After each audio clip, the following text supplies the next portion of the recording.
Of Karnataka digital ಚಾನೆಲ್ನ ಸಮಸ್ತ ವೀಕ್ಷಕರಿಗೆ ನಮಸ್ಕಾರ. ನಾನು ರಾಮು ಅರಕೇರಿ. ಭಾರತ ಸಾವಿರಾರು ವರ್ಷಗಳಿಂದ ಅಧ್ಯಾತ್ಮವನ್ನು ಉಸಿರಾಡುತ್ತಿರುವ ದೇಶ. ಈ ನೆಲದಲ್ಲಿ ಅದೆಷ್ಟೋ ಸಾಧು ಸಂತರು, ಪವಾಡ ಪುರುಷರು ಆಗಿ ಹೋಗಿದ್ದಾರೆ. ಅವರು ಈ ನೆಲದಲ್ಲಿ ಜೀವಿಸುವುದರೊಂದಿಗೆ ತಮ್ಮ ಇರುವಿಕೆಯ ಕುರುಹಗಳನ್ನು ಬಿಟ್ಟು ಹೋಗಿದ್ದಾರೆ.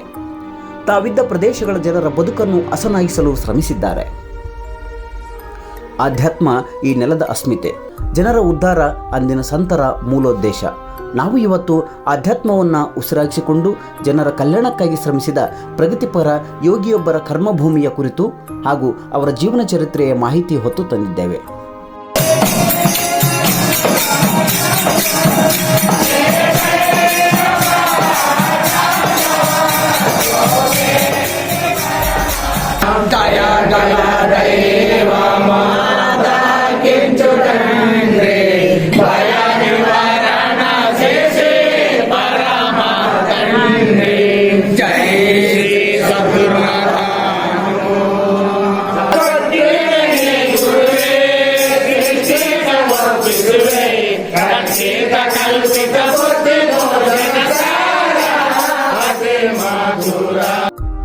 ದಾಸರ ದಾಸ ಮಲ್ಲದಾಸರ ಗವಿಮಠದ ವಿಶೇಷತೆಯನ್ನು times of Karnataka digital channel ನಿಮ್ಮ ಮುಂದೆ ಇರಿಸುತ್ತಿದೆ. ಈ ವಿಡಿಯೋವನ್ನು ಎಲ್ಲೂ ಸ್ಕಿಪ್ ಮಾಡದೆ ಪೂರ್ತಿಯಾಗಿ ನೋಡಿ ತಮ್ಮ ಅನಿಸಿಕೆ ಅಭಿಪ್ರಾಯಗಳನ್ನು ಕಮೆಂಟ್ ಮಾಡಿ. ಟೈಮ್ಸ್ ಆಫ್ ಕರ್ನಾಟಕ ಡಿಜಿಟಲ್ ಚಾನೆಲ್ನ ಸಮಸ್ತ ವೀಕ್ಷಕರಿಗೆ ನಮಸ್ಕಾರ. ನಾನು ರಾಮು ಅರಕೇರಿ. ಸ್ನೇಹಿತರೆ, ನಾವಿವತ್ತು ನಿಮ್ಮನ್ನೆಲ್ಲ ಒಂದು ವಿಶೇಷವಾದ ಸ್ಥಳಕ್ಕೆ ಕರ್ಕೊಂಡು ಬಂದಿದ್ದೀನಿ. ಸಂಡೂರು ತಾಲೂಕಿನ ಚೋರ್ನೂರು ಹೋಬಳಿಯ ಗೊಲ್ಲಲಿಂಗಮ್ಮನಹಳ್ಳಿ ಗ್ರಾಮ ಪಂಚಾಯತಿ ವ್ಯಾಪ್ತಿಯ ಯರದಮ್ನಹಳ್ಳಿ ಗ್ರಾಮದ ಹೊರವಲಯದಲ್ಲಿರ್ತಕ್ಕಂಥ ಬುರ್ಜಲಗುಡ್ಡದ ಗವಿಮಠಕ್ಕೆ ನಿಮ್ಮನ್ನು ಕರ್ಕೊಂಡು ಬಂದಿದ್ದೀವಿ. ಚಿತ್ರದುರ್ಗ ಜಿಲ್ಲೆಯ ಚಳ್ಳಕೆರೆ ತಾಲೂಕಿನ ತಳುಕು ಹೋಬಳಿಯ ಓಬಳಾಪುರ ಗ್ರಾಮದ ಮೂಲ ನಿವಾಸಿಗಳಾಗಿದ್ದಂತಹ ಆ ಒಂದು ಹಿನ್ನೆಲೆಯನ್ನು ಹೊಂದಿರುವಂತಹ ದಾಸರ ದಾಸ ಸದ್ಗುರು ಮಲ್ಲದಾಸರ ಈ ಒಂದು ಪುಣ್ಯಕ್ಷೇತ್ರಕ್ಕೆ ಅವರು ದೈವಾಧೀನರಾಗಿ ಅನೇಕ ಪವಾಡಗಳನ್ನು ನಡೆಸಿದಂಥ ಈ ಒಂದು ಸ್ಥಳಕ್ಕೆ ನಾವು ನಿಮ್ಮನ್ನು ಇವತ್ತು ಕರ್ಕೊಂಡು ಹೋಗ್ತೀವಿ. ಇಲ್ಲಿನ ವಿಶೇಷತೆ ಏನು, ಅವರ ಪವಾಡಗಳು ಏನು, ಈ ಪ್ರಕೃತಿ ಮಧ್ಯದಲ್ಲಿರ್ತಕ್ಕಂಥ ಈ ಒಂದು ಸುಂದರ ತಾಣದಲ್ಲಿ ಭಕ್ತರು ಹೇಗೆ ಇಲ್ಲಿಗೆ ಬರ್ತಾರೆ, ಇಲ್ಲಿನ ಪವಾಡಗಳು ಏನೆಲ್ಲವನ್ನು ತಮಗೆ ಒಂದು ಬದುಕಿಗೆ ಸಂಬಂಧಪಟ್ಟಂತೆ ಏನೆಲ್ಲ ಖುಷಿಯನ್ನು ಕಂಡಿದ್ದಾರೆ, ಏನೆಲ್ಲ ಬದಲಾವಣೆಗಳನ್ನು ಕಂಡಿದ್ದಾರೆ, ಈ ಮಠಕ್ಕೆ ಬರೋದರಿಂದ ಅವರಿಗೆ ಆಗಿರ್ತಕ್ಕಂಥ ಅನುಕೂಲತೆಗಳೇನು, ಎಲ್ಲಿಂದೆಲ್ಲ ಈ ಭಕ್ತರು ಬರ್ತಾರೆ, ಅದೆಲ್ಲದಕ್ಕಿಂತ ಮುಖ್ಯವಾಗಿ ಇದೇ ಮಲ್ಲದಾಸರ ಕುಟುಂಬದ ಒಂದು ಮೂಲವನ್ನು ನಾವು ಹುಡುಕಿ ನೋಡಿದಾಗ ಅವರ ಕುಟುಂಬಸ್ಥರು ಕೂಡ ಅವರ ಕುಟುಂಬದ ಹಿನ್ನೆಲೆಯನ್ನು ಹೊಂದಿರತಕ್ಕಂಥ ಅವರದ್ದೇ ಒಂದು ಫ್ಯಾಮಿಲಿಯ ಹಿನ್ನೆಲೆಯನ್ನು ಹೊಂದಿರತಕ್ಕಂಥ ಒಂದು ವ್ಯಕ್ತಿಗಳನ್ನು ಕೂಡ ನಾವು ಇವತ್ತು ನಿಮಗೆ ಪರಿಚಯ ಮಾಡಿಸ್ತಾ ಹೋಗ್ತೀವಿ. ಬನ್ನಿ, ಹಾಗಾದರೆ ತಡ ಮಾಡೋದು ಬೇಡ, ಅವರನ್ನು ಮಾತಾಡಿಸ್ತಾ ಈ ಒಂದು ಸ್ಥಳ ಮಹಿಮೆಯನ್ನು, ಈ ಸ್ಥಳದ ವಿಶೇಷತೆಯನ್ನು ನಿಮ್ಮೆಲ್ಲರಿಗೂ ಕೂಡ ತಿಳಿಸ್ತಾ ಹೋಗೋಣ. ಎಸ್ ವೀಕ್ಷಕರೇ, ಇವತ್ತು ನಾನು ನಿಮಗೆ ಆವಾಗಲೇ ಹೇಳಿದಂತೆ ಈ ಒಂದು ವಿಶೇಷ ಸ್ಥಳ ಮಹಿಮೆಯ ಜೊತೆಗೆ ಅವರ ಕುಟುಂಬಸ್ಥರನ್ನೇ ನಾನು ನಿಮಗೆ ಮಾತಾಡ್ತೀನಿ ಅಂತೇಳಿ ಹೇಳಿದ್ದೆ. ಈಗ ಅವರ ಒಂದು ಕುಟುಂಬಸ್ಥರಾಗಿರ್ತಕ್ಕಂಥ GS ಜಗದೀಶ್ ಅವರು ನಮ್ಮ ಜೊತೆಗಿದ್ರೆ. ಸರ್ ನಮಸ್ಕಾರ.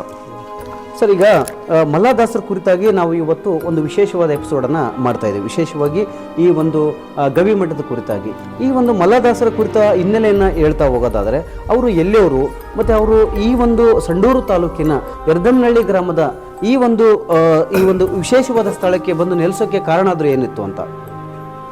ಅವರು ಮೂಲ ಸಮೇತ ಚಿತ್ರದುರ್ಗ ಜಿಲ್ಲೆ ಚಳ್ಳಕೆರೆ ತಾಲೂಕು ತಳುಕು ಹೋಬಳಿ ಓಬಳಾಪುರ ಗ್ರಾಮಸ್ಥರು. ಇವರು ಅವರ ತಂದೆ ಹೆಸರು ಬಜ್ಜನಗೌಡ, ತಾಯಿ ಹೆಸರು ಶಂಕರಮ್ಮ. ಅವರಿಗೆ ಒಟ್ಟು ಮಲ್ಲದಾಸರ ಕುಟುಂಬದ 4 ಜನ ಅಣ್ಣ ತಮ್ಮಗಳು. ಸಿದ್ಧಲಿಂಗೇಗೌಡರು ಅಂತ ಒಬ್ಬರು, ಮಲ್ಲದಾಸರು, ಸಿದ್ದಣ್ಣಗೌಡರು ಅಂತ ಒಬ್ಬರು, ಶಿವಣ್ಣಗೌಡರು ಅಂತ ಒಬ್ಬರು. ಇವರು ವೀರಶೈವ ಲಿಂಗಾಯತರ ಒಂದು ಜಾತಿಗೆ ಸಂಬಂಧಪಟ್ಟವರು. ಇವರು ವ್ಯವಸಾಯ ವೃತ್ತಿ ಮಾಡಬೇಕಾದ್ರೆ ಒಬ್ಬರು ರಾಜಕೀಯಕ್ಕೆ, ಸಿದ್ಧಲಿಂಗೇಗೌಡರು ರಾಜಕೀಯಕ್ಕೆ ಪ್ರವೇಶ ಮಾಡ್ಕೊಂಡ್ರು. ಇವರು ಆಧ್ಯಾತ್ಮಿಕ ವಿಚಾರ ಅಂದರೆ ಗುಡ್ಕಲ್ಲು ಮಾರ್ಗದ ಒಂದು ಆಧ್ಯಾತ್ಮಿಕ ವಿಚಾರ. ಅಲ್ಲಿ ದಾಸರನಹಳ್ಳಿಗೆ ಹೋಗಿ ಒಂದು 4 ಜನ ಭಜನೆ ಮಾಡಬೇಕಾದ್ರೆ ಆ ಆಧ್ಯಾತ್ಮಿಕ ವಿಚಾರನ ಕೇಳ್ಕೊಂಡು ಇವರು ಈ ಮಾರ್ಗಕ್ಕೆ ಕನ್ವರ್ಟ್ ಆದರು ಮಲ್ಲದಾಸರು. ಇನ್ನು ಇಬ್ಬರು ಸಿದ್ದೇಗೌಡ, ಶಿವಣ್ಣಗೌಡರು ಅವರು ವ್ಯವಸಾಯದಲ್ಲೇ ಮುಂದುವರೆದ ಮೇಲೆ ಇವರು ಮಲ್ಲದಾಸರು ಈ ಗುಡ್ಕಲ್ ಮಾರ್ಗದ್ದು ಆ ದಾಸನಹಳ್ಳಿ ಅಂತ ಗ್ರಾಮದಲ್ಲಿ ಭಜನೆ ಮಾಡಬೇಕಾದ್ರೆ ಕೇಳ್ಕೊಂಡು ಅದನ್ನು ಕೇಳಿಬಿಟ್ಟು ಇದಕ್ಕೆ ಅವರು ಇದಾಗಿಬಿಟ್ರು. ಆದ ನಂತರ ಅದು ಕಾಲ ಆದ ನಂತರ ಅದು ಏನಾಯ್ತೇನೋ ಅವರು ಅಲ್ಲಿ ಒಂದು ಸಮಾಧಿ, ಜೀವ ಸಮಾಧಿ ಆಗ್ಬೇಕಂತ ಪ್ರಯತ್ನ ಪಟ್ಟಿದ್ದಾರೆ. ಜೀವ ಸಮಾಧಿ ಆಗ್ಬೇಕಂತ ಪ್ರಯತ್ನ ಪಟ್ಟರೆ ಈ ಮಾರ್ಗದಲ್ಲಿ ಜೀವ ಸಮಾಧಿ ಆಗ್ಕೊಡ್ದಂತ ಅಲ್ಲಿ ಹಿರಿಯರೆಲ್ಲ ದಾಸರಹಳ್ಳಿ ಓಬಳಾಪುರದವರೆಲ್ಲ ಸೇರಿ ಬೇಡ ಅಂತ ಹೇಳಿದ್ದಾರೆ. ಬೇಡ ಅಂತ ಅಂದಿದ್ದಕ್ಕೋಸ್ಕರ ಅವರು ಮನುಷ್ಯ ಏನು ತಿಳಿತೇನೋ ಯಾರಿಗೂ ಹೇಳ್ದೆ ಕೇಳ್ದ ಒಂದು ಕುದುರೆ ಹಾಕ್ಕೊಂಡು ಈ ಮಾರ್ಗದಲ್ಲಿ ಬಂದುಬಿಟ್ಟಿದ್ದಾರೆ. ಇತ್ತಲಾಗೆ ಸೊಂಡೂರು ತಾಲೂಕು ಯರ್ದಮ್ನಳ್ಳಿಗೆ ಬಂದುಬಿಟ್ಟಿದ್ದಾರೆ. ಬಂದು ಇಲ್ಲಿ ಬಂದ ಮೇಲೆ ನಮಗೆ ಅಲ್ಲಿ ಒಂದು 3 ವರ್ಷ ಇವರು ನೆಲೆನೇ ಸಿಗಲಿಲ್ಲ ನಮಗೆ. ಮಲ್ಲಾದಾಸರದು 3 ವರ್ಷ ನೆಲೆನೇ ಸಿಕ್ಕಿಲ್ಲ ನಮಗೆ. ಆಮೇಲೆ 3 ವರ್ಷದ ಆದ ನಂತರ ಯರ್ದಮ್ನಳ್ಳಿಗೆ ಐದಾರೆ ಅಂತಂದು ಹೇಳಿಬಿಟ್ಟು ವಿಷಯ ಗೊತ್ತಾಯಿತು. ವಿಷಯ ಗೊತ್ತಾದಮೇಲೆ ಆಮೇಲೆ ಅವ್ರ ತಾಯಿ ಅವ್ರ ಕುಟುಂಬಸ್ಥರು ಬಂದು ಇಲ್ಲಿ ನೋಡಿ ಮಾತಾಡ್ಸ್ಕೊಂಡು ಮತ್ತೆ ನಾವು ಅದರ ಜೊತೆಗೆ ಇವರು ಬರೋದಿಲ್ಲ ಕರೆದ್ರು. ನಾವು ಊರಿಗೆ ಹೋಗೋಣ ಅಂತ ಕರೆದ್ರೆ ಇವರು ಬರಲ್ಲ ಅಂತ ಹೇಳಿದೆ. ಇಲ್ಲೇ ಇಲ್ಲೇ ನೆಲೆ ಹುಡುಕಿದ್ರು. ಎಸ್, ಈಗ ಮತ್ತೊಬ್ಬ ಈ ಒಂದು ಮಠದ ಭಕ್ತಾದಿಗಳಾಗಿರ್ತಕ್ಕಂಥ ಈಶ್ವರಪ್ಪ ಅವರು ಕೂಡ ನಮ್ಮ ಜೊತೆಗಿದ್ದಾರೆ. ಸದ್ಗುರು ಈ ಒಂದು ಮಲ್ಲಾದಾಸರ ಒಡನಾಟವನ್ನು ಹೊಂದಿರುವಂತಹ ಈಶ್ವರಪ್ಪ ಅವ್ರನ್ನ ಮಾತಾಡಿಸ್ತಾ ಹೋಗೋಣ. ಅವರು ತಮ್ಮ ಅನುಭವಗಳನ್ನು, ಈ ಮಠದ ಹಿನ್ನೆಲೆಯನ್ನು, ಅಂದಿನ ಪವಾಡಗಳನ್ನು ಯಾವ ರೀತಿ ಹೇಳ್ತಾರಂತ ನೋಡೋಣ ಬನ್ನಿ. ಸರ್, ನಾವು ಚಿಕ್ಕಂದಿನಿಂದ ನಾವು ಇಲ್ಲಿ ಪ್ರಪಂಚ ಪಾರಮಾರ್ಥ ಎಂಬ ಒಂದು ಜ್ಞಾನ ನಮಗೆ ಏನು ಹೇಳ್ತಿದ್ದಂದರೆ, ನಾವು ಯಾವಾಗಲೂ ಒಂದು ಒಳ್ಳೆಯ ಹಿತವಚನಗಳಲ್ಲಿ ಹೋಗ್ಬೇಕು, ಈ ರೀತಿ ನಡಿಬೇಕು, ಇದು ಒಳ್ಳೆ ಮಾರ್ಗ ಇಟ್ಕೊಂಡು ಹೋಗ್ಬೇಕು, ಕೆಟ್ಟ ಕೆಲಸಗಳು ಮಾಡಬಾರ್ದು ಅಂತ ಹೇಳ್ಬಿಟ್ಟು ನಮಗೆ ಜ್ಞಾನ ಮುಖದಲ್ಲಿ ನಮಗೆ ಒಂದು ಸಂದೇಹ ಕೊಡ್ತಿದ್ರು. ಏನಂತ ಕೊಡ್ತಿದ್ರೆ, ಇಲ್ಲಿ ಯಾವಾಗಲೂ ಧ್ಯಾನ, ಸ್ತುತಿ, ಸ್ತೋತ್ರ, ಪ್ರಾರ್ಥನೆ, ಸ್ಮರಣೆ ಮಾಡ್ತಾ, ಇಲ್ಲಿ ಸತ್ಸಂಗ ಕಾರ್ಯಕ್ರಮ ಮಾಡ್ತಾ, ಅಕ್ಕಪಕ್ಕ ಬಂದಂಥ ಭಕ್ತಾದಿಗಳನ್ನು ಸೇವೆ ಸಲ್ಲಿಸಿ ನಿರಂತರವಾಗಿ ಜ್ಞಾನದ ಮಾರ್ಗದ ಕಡೆ ವಿಚಾರ ಹೇಳ್ಕೊಂಡು ಹೋಗೋಂಥ ಆ ಮಾರ್ಗದ ನಾವು ಚಿಕ್ಕಂದಿನಿಂದ ಬಂದಿಲ್ಲಿ ಇವ್ರ ಜೊತೆಗೆ ಕೂತ್ಕೊಂಬೋದು, ಮಾಡೋದು, ಮಲಗದಿರ್ಬೇಕಾದಂಥ ಸಂದರ್ಭದಲ್ಲಿ ಇನ್ನು ಆವಾಗ ನಮಗೇನು ಅನಿಸ್ತಂದರೆ, ಅವರು ಮುಂದೆ ಆಗೋಗುವಲ್ಲ ವಿಚಾರ ಹೇಳ್ತಾರೆ. ನಮಗೆ ಆ ಸಂದರ್ಭದಲ್ಲಿ ನಮಗೆ ಗೊತ್ತಾಗ್ತದಲ್ಲ. ಅವರು ಕಣ್ಮರೆ ಆದಮೇಲೆ ಅವ್ರು ಹೇಳಿರುವ ಜ್ಞಾಪಕಗಳನ್ನು ನಡೆಸ್ಕೊಂಡು ನಾವು ಅವತ್ತಿನಿಂದ ಇವತ್ತಿನವರೆಗೆ ಅವ್ರ ಸೇವೆಯಲ್ಲಿ ಸಲ್ಲಿಸಿ ಅವ್ರು ಬರೋದು ಹೋಗೋದು ಆ ಕಾರ್ಯಕ್ರಮ ಮಾಡ್ಕೊಂಡು ನಾವು ಹೋಗ್ತಾ ಇದ್ವಿ. ಹಿಂಗೆ ಹೋಗ್ತಿರ್ಬೇಕಾದ್ರೆ ಇಲ್ಲಿ ಜನಸಂಖ್ಯೆನೇ ಕಡಿಮೆ ಆಗ್ತಾ ಬಂತು. ಆವಾಗ ನಮಗೆ ಈ ಸೊಂಡೂರು ಮೇಷ್ಟ್ರು ಅಂತ ಹೇಳ್ಬಿಟ್ಟು ನಮಗೆ ಬಂದರು, ನಾರಾಜ್ ಮೇಷ್ಟ್ರು. ಇಲ್ಲಪ್ಪ, ಇಲ್ಲಿ ಇಷ್ಟೆಲ್ಲ ನೀವು ವ್ಯವಸ್ಥಿತವಾಗಿ ಜನನೇ ಇರೋದಲ್ಲ, ಹೆಂಗೆ ಏನಂತ ಅಂದಾಗ ಅವರು ಪ್ರತಿಯೊಬ್ಬ ಭಕ್ತಾದಿಗಳು ಕರೆಸಿಬಿಟ್ಟು ನಾವು ಏನಾದರೂ ಮಾಡಿ ಒಂದು ಹುಣ್ಣಿಮೆ ಕಾರ್ಯಕ್ರಮ ಮಾಡಬೇಕು, ಅದ್ರ ಮುಖಾಂತರ ಭಕ್ತಾದಿಗಳು ಬರ್ತಾರೆ, ಎಲ್ಲರೂ ಮುಂದೆ ಇನ್ನು ಇಂಪ್ರೂವ್ಮೆಂಟ್ ಆಗ್ತೈತೆ ಅಂತ ಹೇಳಿದರು. ಹೇಳೋ ಸಂದರ್ಭದಲ್ಲಿ ಅವತ್ತೊಂದು ದಿವಸ ಅವ್ರು ಉದ್ಘಾಟನೆ ಮಾಡಿ ಪ್ರತಿ ಹುಣ್ಣಿಮೆಗೆ ಒಬ್ಬೊಬ್ಬರು ಕಾರ್ಯಕ್ರಮ ಮಾಡ್ಬೇಕಂತ ಅಂದಾಗ ಪ್ರಪ್ರಥಮವಾಗಿ ಅವರೇನೇ ಪ್ರಾರಂಭದಲ್ಲಿ ಹುಣ್ಣಿಮೆ ಕಾರ್ಯಕ್ರಮ ಮಾಡಿ ಎಲ್ಲರೂ ಮನಸ್ಸು ಸಂತೋಷಪಡಿಸಿ ದಾಸೋಹ ಕಾರ್ಯಕ್ರಮ ಮಾಡಿ ಎಲ್ಲರಿಗೂ ಪ್ರಾರಂಭ ಮಾಡಿ ಅವತ್ತಿನಿಂದ ಇವತ್ತಿನವರೆಗೆ ಹೊತ್ತು ಪ್ರತಿನಿತ್ಯನೂ ತಪ್ಪದಂಗೆ ಪ್ರತಿ ಹುಣ್ಣಿಮೆ ಕಾರ್ಯಕ್ರಮ ಅಡ್ವಾನ್ಸ್ ಆಗಿ ನಾನು ಮಾಡಿಸ್ಬೇಕಂತ ಬಂದು ಇಲ್ಲಿ ಹೆಚ್ಚಾಗ್ತಾ ಬಂತು. ಅಲ್ಲಿಂದ ಇವತ್ತಿನವರೆಗೆ ಹೊತ್ತು ಪ್ರತಿ ಕೆಲಸ ಕಾರ್ಯಗಳು ಉದ್ಭವಿಸ್ಕೊಂಡ ಅಭಿವೃದ್ಧಿ ಕೆಲಸ ಕಾರ್ಯಗಳು ಮಾಡ್ಕೊಂತೀವಿ ಎಲ್ಲ ಅದು ಇದೆಲ್ಲ ಮಾಡ್ತಿರ್ಬೇಕಾದ್ರೆ ಈ ಒಂದು ಶಾಸಕರಾಗಿರ್ತಕ್ಕಂಥ ಒಂದು ತೂಕರಾಮ್ ಸರ್ ಅವರು, ಆಮೇಲೆ ಶಿರೇಶಾಕ್ ಅವರು ಇಲ್ಲಿ ಒಂದು ಕರೆಂಟ್ ವ್ಯವಸ್ಥೆ ಮಾಡಿದ್ರು, ಆಮೇಲೆ ನೀರು ಬೋರ್ ಹಾಕಿ ವ್ಯವಸ್ಥೆ ಮಾಡಿದ್ರು, ಒಂದು ಸಮುದಾಯ ಭವನಗಳು ಮಾಡಿದ್ರು. ಇದಕ್ಕೆ ರಸ್ತೆನೇ ಇರಲಿಲ್ಲ, ಒಂದು ಸೀಸ ರಸ್ತೆ ವ್ಯವಸ್ಥೆ ಇಂಪ್ರೂವ್ಮೆಂಟ್ ಮಾಡಿದ್ರು. ಇದಕ್ಕೆ ಸರ್ಕಾರದ ಅನುಕೂಲ ಬೇಕಷ್ಟು ನಮಗೆ ಮೂಲಭೂತ ಸೌಕರ್ಯಗಳು ಮಾಡಿಬಿಟ್ರು. ಒಂದಿವ್ಸ ಅವರು ಬರ್ತಾ ಹೋಗ್ತಾ ಮಾಡಿದ್ರು.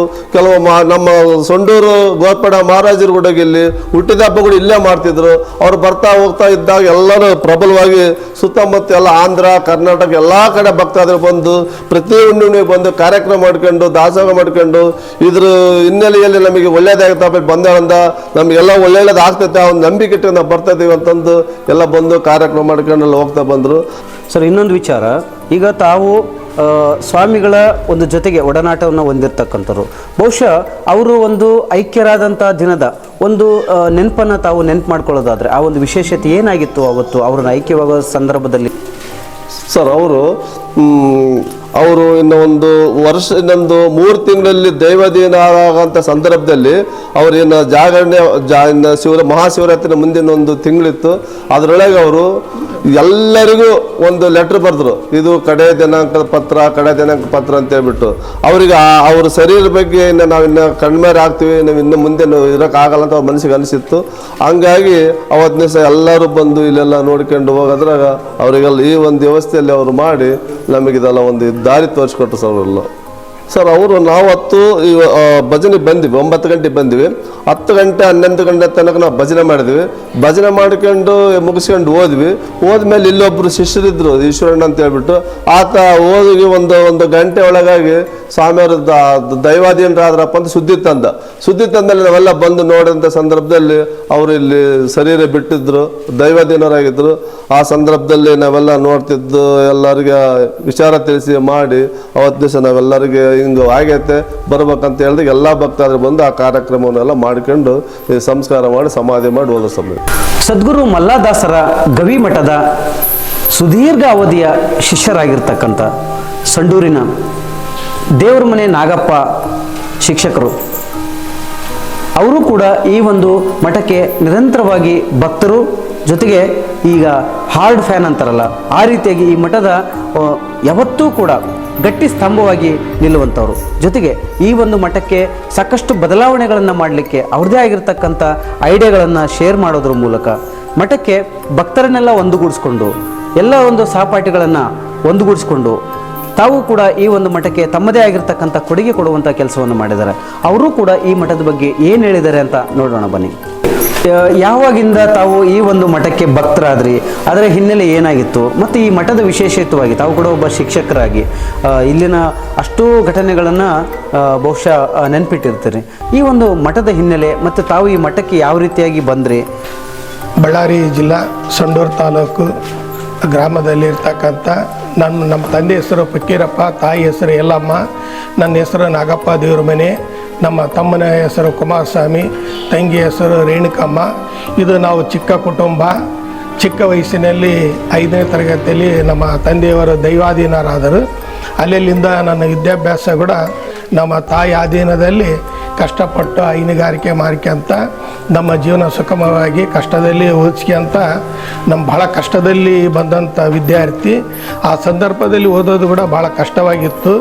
ಆ ಸಂದರ್ಭದಲ್ಲಿ ನನಗೆ 1980 ನಾವು ಓದಿದ್ದು ಲಕ್ಷ್ಮೀಪುರ ಶಾಲೆಯಲ್ಲಿ, ಆಮೇಲೆ ಹೈಸ್ಕೂಲಲ್ಲಿ ಓದಿದ್ವಿ. ಆಮೇಲೆ ಜೂನಿಯರ್ ಕಾಲೇಜು ಅದಲ್ಲಿ ITC ಎಜುಕೇಷನ್ ಮಾಡಿ ಇಂಟರ್ನ್ಶಿಪ್ ಟ್ರೈನಿಂಗ್ ಮಾಡ್ಕೊಂಡು ಬರೋಕ್ಕಾದ್ರೆ ಅನೇಕ ಸನ್ನಿವೇಶಗಳು ಕಷ್ಟಗಳು ಕೂಡ ಎದುರಿಸಿದ್ವಿ. ಆದರೂ ನಮ್ಮ ತಾಯಿ ಎದುರಿಸಿದ್ರು ಕೂಡ ಅಷ್ಟು ಆ ಸಂದರ್ಭಗಳು ಕಷ್ಟಗಳು ಸಂದರ್ಭದ ಕೆಲವು ಸಾರಿ ಹೇಳಬೇಕು ಅಂತ ಅನಿಸ್ತತೆ.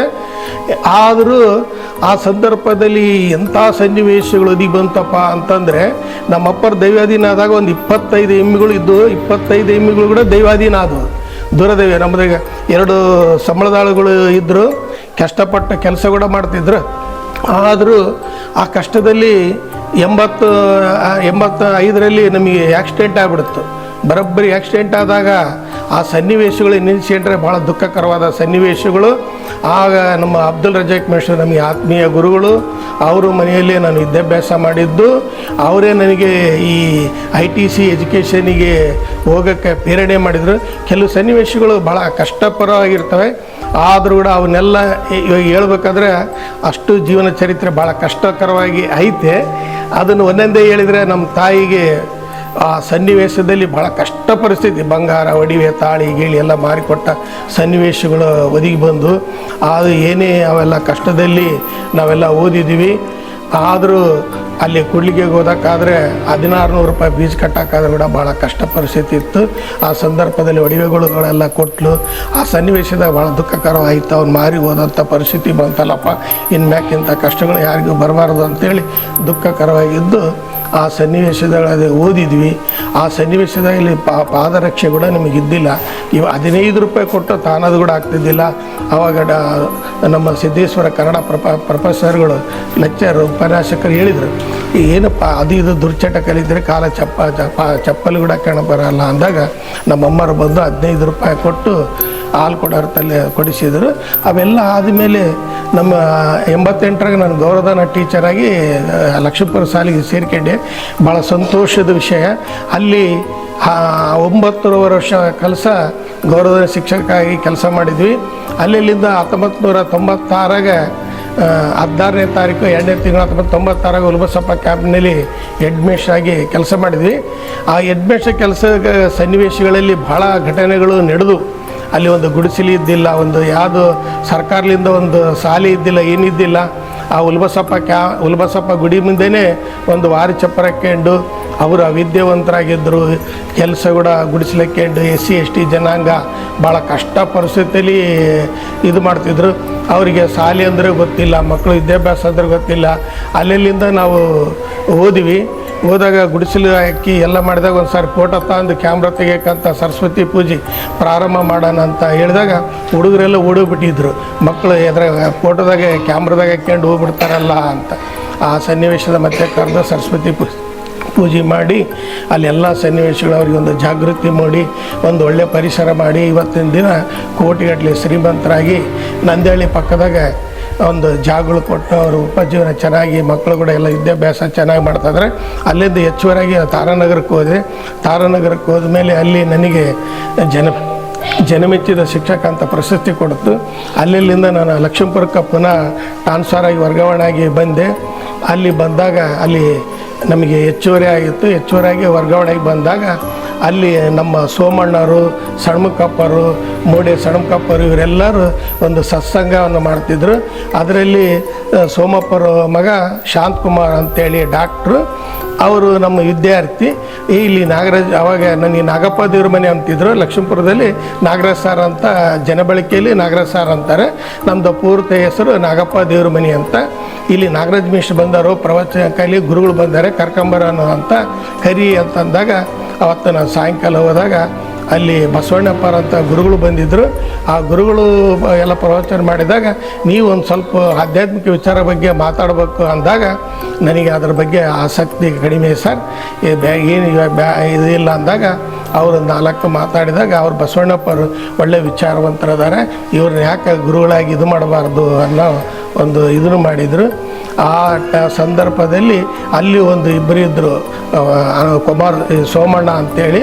ಅವರು ಹನುಮಂತಪ್ಪರಿಗೆ ಹೇಳಿ ಇವರು ಕೂಡ ಆಧ್ಯಾತ್ಮಿಕ ಕರ್ಕೊಂಡು ಹೋಗ್ಬೇಕು ಅಂತ ಒಂದು ವ್ಯವಸ್ಥಿತ ಮಾಡಿದರು.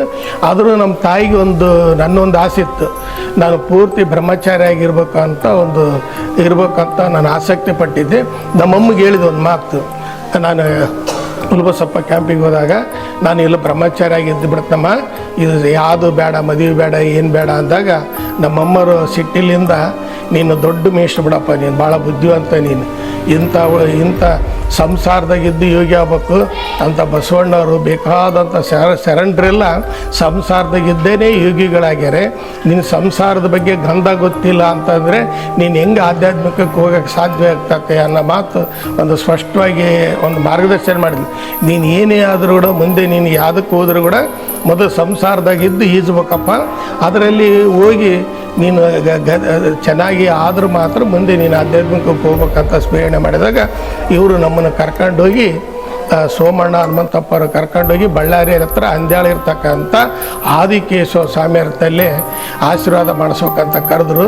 ಅದು ವಿಷಯ ಹೇಳಿದಾಗ ನಮ್ಮ ಪತ್ನಿ ಶ್ರೀಮತಿಯವರು ಪುಷ್ಪಾ ಬಿ ಅವರಿಗೆ ನಾನು ಕೇಳಿದೆ, ಪುಷ್ಪ ಈ ಥರ ಕರೀತಾರೆ ಆಶೀರ್ವಾದಕ್ಕೆ ಹೆಂಗೆ ಅಂತ ಕೇಳಿದೆ. ಇಲ್ಲ ಹೋಗ್ಬರ್ರಿ ಒಳ್ಳೇದಲ್ಲ ಅಂತ ನಮ್ಮ ಶ್ರೀಮತಿಯವರು ಮಾರ್ಗದರ್ಶನ ಮಾಡಿದರು. ನಾನು ಹೇಳಿದೆ, ಒಬ್ಬರು ನಾನು ಒಂದೇ ಹೋದರೆ ಚೆನ್ನಾಗಿರೋದಿಲ್ಲ, ಬಂಡಿಗೆ ಎಷ್ಟು ಗಾಲಿ ಪುಷ್ಪ ಅಂತ ಕೇಳಿದೆ. 2 ಗಾಲಿಗಳು ಸಲೀಸ ಹೋದ್ರೇ ನಾವು ಗೆಲ್ಲೋದು. ನಾನು ಏನಾನ ಆಶೀರ್ವಾದ ತಂದು ಯಾರಾದರೂ ಭಕ್ತಾದಿಗಳು ನಮ್ಮ ಮನೆಗೆ ಕರ್ಕೊಂಬಂದಾಗ ಏನಾದರೂ ತೊಂದರೆ ಆದಾಗ ಅದು ಸರಿ ಹೋಗಲ್ಲ. ಆದರೂ ಒಂದು ರೊಟ್ಟೆಯಲ್ಲಿ ಇಬ್ಬರು ಊಟ ಮಾಡಬೇಕಾದ್ರೆ, ಇಲ್ಲದ್ರೆ ಹಂಗೆ ಉಪವಾಸ ಇರಬೇಕಾಗ್ತದೆ. ನಾವು ಇಬ್ಬರು ಹೋಗೋದಿದ್ರೆ ಇಬ್ಬರು ಹೋಗ್ಬೇಕು, ಇಲ್ಲದ್ರೆ ಬೇಡ ಅಂತ. ಇಲ್ಲ ನೋಡಿರಿ, ಆಲೋಚನೆ ಮಾಡಿರಿ, ನೀವು ಒಂದೇ ಹೋಗಿ ಬಂದಿದ್ರೆ ಚೆನ್ನಾಗಿರ್ತು, ನೀವು ಶಿಕ್ಷಕರು ಹೋಗಿದ್ರೆ ಅನುಕೂಲ ಆಗ್ತದೆ. ನಿಮಗಿಲ್ಲ ನಿಮಗೆ ಆ ಟೈಮಲ್ಲಿ ಎಷ್ಟು ವರ್ಷ ವಯಸ್ಸಿತ್ತು? 21 ವರ್ಷ ಸರ್. 21 ವರ್ಷ. ನೀವು ಆಲ್ರೆಡಿ ಮದುವೆನ ಆಗಿದ್ರಿ? ಮದುವೆ ಆಗಿಲ್ಲ ಸರ್, ಇನ್ನೂ ಆಗಿರಲಿಲ್ಲ. ಇನ್ನು ಉಲ್ಬಸಪ್ಪ ಕ್ಯಾಂಪಿಗೆ ಬಂದಾಗ ಮದುವೆ, ಇಲ್ಲಿ ಬಂದಾಗ ಆಗಿತ್ತು ಸರ್. ಓಕೆ. ತಾವು ಈ ಒಂದು ಗುರುಬೋಧೆಯನ್ನ ಅಂದ್ರೆ ದೀಕ್ಷೆಯನ್ನ ತೆಗೆದುಕೊಂಡಾಗ ತಮ್ಮ ವಯಸ್ಸು ಎಷ್ಟಿತ್ತು? 32 ಸರ್. 32 ವರ್ಷ ವಯಸ್ಸಿತ್ತು. ಅದಾದ ನಂತರ ಈ ಒಂದು ಗವಿಮಠಕ್ಕೂ ಮತ್ತು ತಮಗೂ ಯಾವ ರೀತಿ ಸಂಬಂಧ ಬೆಳೀತಾ ಹೋಯ್ತು? ಹೆಂಗಾಗ್ತದೆ ಸರ್, ಅವತ್ತು ಹೋಗಿ ಹೆಂಗಿದ್ರು ನಾವು ಹೋಗ್ಬಿಟ್ಟಿವಿ ಸರ್, ಗಂಡ ಹೆಂಡತಿ ಇಬ್ಬರು ಅಂದ್ಯಾಳ, ಬಳ್ಳಾರಿ ಹತ್ರ ಅಂದ್ಯಾಳ ಹೋಗ್ಬಿಟ್ಟಿವಿ. ಅಲ್ಲಿ ಒಂದು 7-8-10 ಜನ ಬಂದರು, ಭಕ್ತಾದಿಗಳೆಲ್ಲ ಕರ್ಕೊಂಬಂದರು. ನೀವು ಈ ಮಾರ್ಗಕ್ಕೆ ಹೋಗ್ರಿ, ಚೆನ್ನಾಗಿರ್ತತೆ, ಒಳ್ಳೇದಾಗ್ತದೆ, ಮುಂದಿನ ವಿಷಯಗಳು ಚೆನ್ನಾಗಿರ್ತವೆ ಅಂತ ಹೇಳಿದ್ರು. ಅವರು ಇಲ್ಲಿ 1 ಗಂಟೆ ತನಕ ನಮಗೆ ಪ್ರವಚನ ಮಾಡಿದರು. ನೀವು ಗಂಡ ಹೆಂಡ್ತಿನ ಕುಂದಿರಿಸಿ ಹೋಗ್ಬೇಕು ಅಂತ. ಲಾಸ್ಟಿಗೆ 3 ಗಂಟೆ ಸುಮಾರು ನಮ್ಮದ್ರಾಗೆ ದೀಕ್ಷೆ ಮೊದಲ ಸರ್ ಆಶೀರ್ವಾದ ಅಂತ ಅಂತಾರೆ ನಮಗೆ. ನಾನು ಹೇಳಿದೆ ಅವಾಗ 3 ಗಂಟೆ ಸುಮಾರು ಹೋಗ್ಬೇಕಂತ ಆಲೋಚನೆ ಮಾಡಿದ್ವಿ. ನನ್ನ ಮನಸ್ಸಿನಾಗ ಒಂದಿತ್ತು, ಯಾವ ಗುರುಗಳು ತಂದೆ ತಾಯಿ ನೋಡ್ಬೇಕಾ ಅಂತ ಅವ್ರ ಬಾಯಾಗ ಬಂದಿದ್ರೆ ಅಂಥ ಗುರುಗಳ ತಾಯಿ ನಾವು ಆಶೀರ್ವಾದ ತಗೋಬೇಕು ಅಂತ ನನ್ನ ಮನಸ್ಸಿನಾಗಿತ್ತು. ಆದರೂ ಕೂಡ ಅವ್ರು ಆಶೀರ್ವಾದ ಮಾಡಿದ್ರು ಕೂಡ ಆ ವಿಷಯ ಅವ್ರ ಬಾಯಿಲಿಂದ ಬಂದ್ರೆ ಮಾತ್ರ ನಾವು ಆಶೀರ್ವಾದ ತಗೋಬೇಕು ಅಂತ ಅಂದ್ಕೊಂಡ್ವಿ. 3 ಗಂಟೆ ಸುಮಾರು ನಾವು ಗಂಡ ಹೆಂಡತಿ ಒಪ್ಕೊಂಡ್ವಿ. ಜಳಕ ಮಾಡ್ಕೊಂಡು ಸೀದಾ ಹೋದ್ವಿ. ಎಲ್ಲರೂ ಕುಂತ್ಕೊಂಡಿದ್ರು ಸರ್, ಗುರುಗಳೆಲ್ಲ ಕುಂತ್ಕೊಂಡಿದ್ರು. ಅವ ನಮ್ಮ ದೀಕ್ಷೆ ಕೊಡೋಕ್ಕಾದ್ರೆ ಒಂದು ಮಾತು ಹೇಳಿದೆ, ನೀವು ತಂದೆ ತಾಯಿನ ಮೊದಲು ಸೇವೆ ಮಾಡಬೇಕು ಅನ್ನೋ ಮಾತು ನನಗೆ ಹೇಳಿದರು ಅವರು. ನನ್ನ ಹೆಂಡ್ತಿಗೆ ನೀವು ಅತ್ತೆ ಮಾವ ಗಂಡನ ಸೇವೆ ಮಾಡ್ಬೇಕಂತ ನಮ್ಮ ಹೆಣ್ಮಕ್ಳಿಗೆ ನಮ್ಮ ಶ್ರೀಮತಿಯವ್ರಿಗೆ ಹೇಳಿದರು. ಅವಾಗ ನಾವು ಆಶೀರ್ವಾದ ತಗೊಂಡು ಬಂದ್ವಿ.